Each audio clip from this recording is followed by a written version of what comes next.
जय भोजपुरी रउआ लोग से एगो निहोरा बाकी लाल रंग के सब्सक्राइब बटन के दबा के भोजपुरी फैंस क्लब से जुड़ जाए जा और ये घंटी वाला बटन के दबा के भोजपुरी के सब जानकारी बिल्कुल फ्री में मोबाइल पे पाई जा।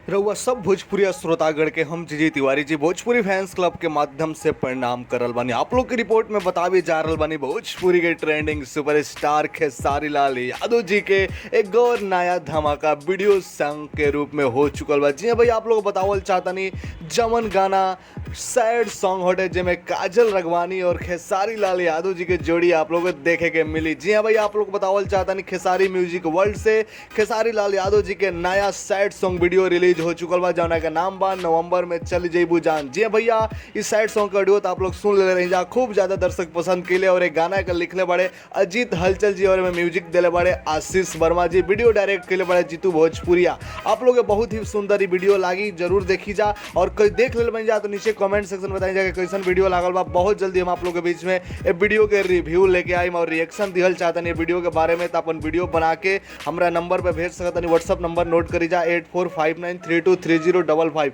इन नंबर पे अपन रिएक्शन वीडियो भेज सकते हैं जाके आप लोग के गाना कैसा लागल खेसारी लाल यादव जी के नया वीडियो सॉन्ग और वो जौन वीडियो आप लोग के वो अपना चैनल से भोजपुरी फैंस क्लब के माध्यम से दिखाओ जाए पूरा पब्लिक के। जय भोजपुरी, मिलते हैं अगला वीडियो में अगला न्यूज के साथ। तब तक जोड़ा रहिए अपन भाषा वाले चैनल भोजपुरी फैंस क्लब से, सब्सक्राइब करके घंटी वाला बटन दबा के सबसे पहले खबर देखी जाए। जय भोजपुरी।